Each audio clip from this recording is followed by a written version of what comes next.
So today my hair is a mess. I'm wearing a t-shirt from college and I don't know where to begin. I just wanted to shed light on what's occurring right now in the news. It's just so crazy. I'm doing this video because it's just today for some reason happened to be the time that I entertained Facebook arguments or noticed that people who are supposed to be allies or friends of mine are not actually speaking and being vocal about what's going on. It's not just Black people who have to be talking about this and saying that I'm upset and hurt and tired and angry. You don't have to be directly affected by what's going on to know that it's not okay.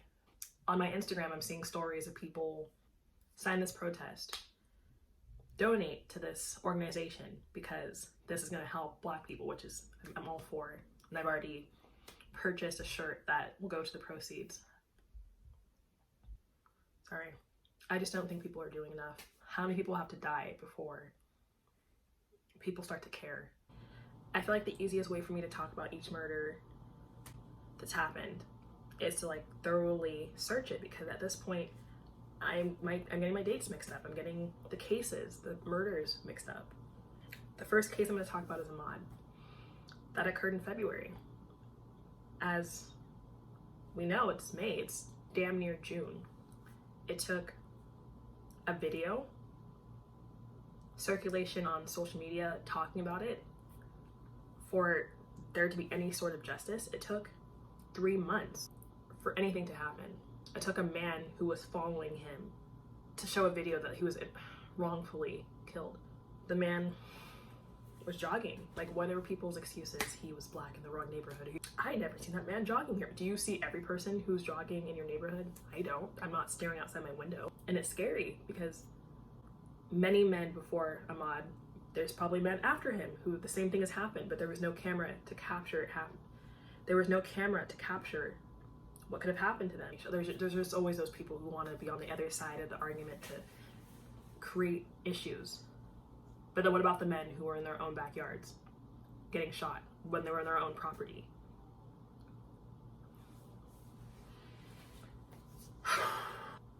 No one should be afraid to walk outside their house. No one should be afraid to be within their own house and being killed, such as Breonna Taylor. She was in her own home. There's so many stories of these there's so many stories like this that I've seen where a Black woman, a Black man has entered their own apartment complex and there happens to be, unfortunately, a white person who is antagonizing them, saying, "You don't live here. Why are you entering my apartment complex?" Do they own the complex? No. Do you know every single tenant in that apartment complex for you to be interrogating them? No. I don't even remember the name of that case. That was probably a year or two ago, where the woman followed him, and I think she had her dog or cat with her, and she followed him up the elevator to his place. And she was just I was just curious. It just doesn't make sense. But I just got sidetracked with the Breonna Taylor. She was at her own home. The police were called on her boyfriend, I believe. Not affiliated with her at all. Not that the police were called on her or him correctly. You know what happened? There was just so many other cases of COVID that's going on that it masked that situation, that it wasn't as amplified as bigger things in the news. Breonna Taylor was shot 8 times. For what? 8 times? There's people with bigger platforms that need to be calling attention to all of this, but yet they're not doing it. We're having to all just retweet this and rely on a like, and hopefully a politician or a lawmaker is seeing it. Hopefully, or signing the petition and hoping that there's enough signatures.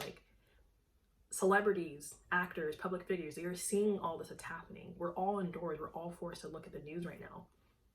Why are people not doing enough? You can't just rely on someone else to tell you, oh my God, the celebrity who I follow, she posted it, so I should repost it too. No. Yes, you should repost it, but you should read about it yourself and make your own opinion. Just because you're not Black doesn't mean you shouldn't post it and try and support your allies. Or if you don't have Black friends, it doesn't mean you can't post about it. As for George Floyd, on May 25th, George Floyd died after a white police officer knelt on Floyd's neck for at least 7 minutes while he was handcuffed and lying face down on the floor. They say that the police were called because he used, allegedly, a bad check. It does not mean that a bad check correlates to someone having a knee on his neck and dying. And the only thing that was protecting him, again, were the cameras that caught it.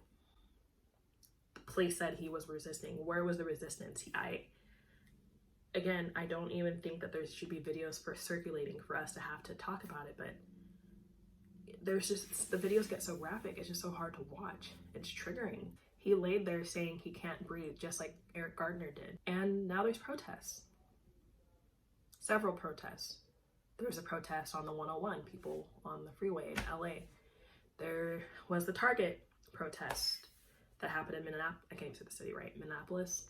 Sorry, correct me. Openly say I don't agree with the looting that happened. I don't know enough background on why it was a Target, why that Target, why they looted it. I don't know. But people that I've known almost my whole life are posting and were sharing about this Target that was looted, and there was thugs, and it was ghetto. One, I hope you watched most of the video. The video I had initially seen was predominantly Black people just running around ravaging whatever they could see.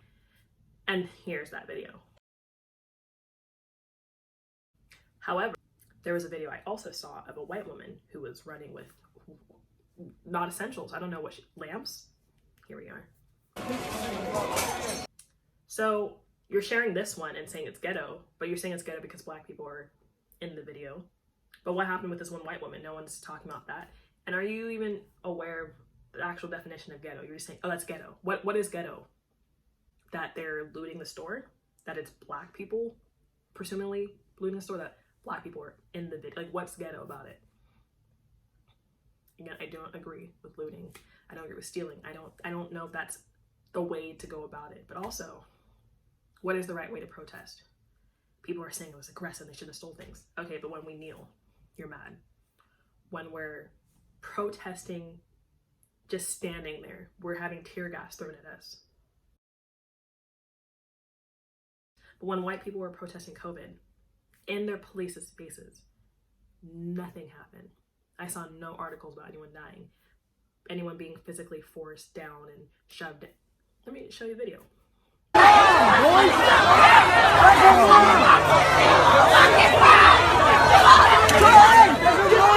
So you're telling me when a different protest happens, you're holding them down by their neck, or killing them, or putting tear gas. People will want to say that race is not a matter on it. Okay, so tell me why it didn't happen in Huntington. Or why it's always Black people that we're seeing their necks being shoved down when they're obviously not resisting. What more do we need to do? I shouldn't have to fear for my dad's life. Just walking. I shouldn't have to fear for my own life. Just going to the store and someone like a police staring at me. I shouldn't have to do this. Or the white police officer who barged into that Black man's apartment and killed him because you thought it was hers. You thought it was yours. How did you get it? Did you break? Like, how did you think it was yours? It's not okay. I would say I want peace, but we know that's not going to happen. I could say I want equality, but there's inequality, whether it's racial, gender, sex. There's inequality everywhere. It's hard to escape that. I was also offended by the person using the word ghetto, as if someone willingly went out of their way and said, I want to live in the ghetto, I want to live in the hood. No, Black people and minorities were pushed to living in the hood, into the ghetto. Redlining, I don't know if you guys know what that is. Redlining was a racial segregation of minorities being pushed to these neighborhoods that weren't ideal, that had health hazards and biochemicals in the air, which were killing us. Or near construction because they were less ideal to live in, that caused more asthma issues, that caused more health issues. You probably just assumed that Black people wanted to just live in these areas that had crime, had drugs already in the area that were implanted.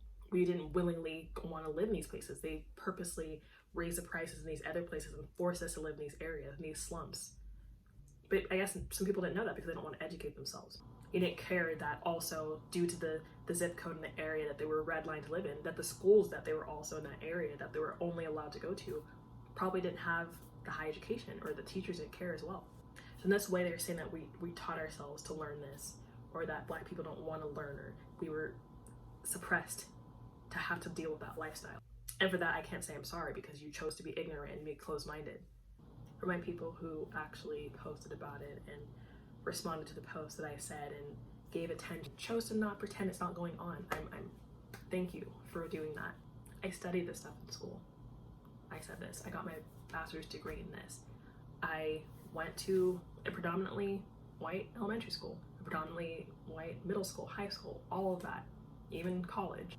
There was things I learned as a Black Studies major that I probably maybe have not learned if I didn't actually pursue that in college. I went to school where there was 5 Black people and they thought we were all siblings because they were racist and we didn't look alike, but they thought we were siblings. And at that time I was too young to understand that it was racism. I was in elementary school when someone told me that my ancestors were probably their ancestors' slaves. And I was too young to even understand what they were saying to me. And I didn't argue that, but I just had that in my mind. I still remember it was on the playground. What 5-year-old, 6-year-old just comes with that? They're taught that. Parents teach you these things. So if you're not educating it yourself, then your kids are gonna be doing this. Your kids are gonna have the same ideal as you. And you're gonna be killing my kids when I have kids in the future. What are you doing to make sure that you're not killing my son or child when they're running? We need to do better. We, not Black people, white, everyone needs to do better. Again, if you don't have minorities who are friends, the internet is free. If you're seeing something that's hurting other people and they're your friend, you're not even checking, not even that you're not posting about it, you're not even checking in on them saying, are you okay? Then who are you as a person? That's my video for right now. I just wanted to talk about, I don't even, what did I say? I was spitting out names. I was dropping a little bit of the stuff I learned. I was putting out some conversations I've had, my first Facebook argument, racism. Oh, I'm Black, if you didn't remember. I want to make another video of this where maybe I actually have like everything listed out and have the names of people who need to be recognized for, you know what? Peace out, y'all. I hope you watch this.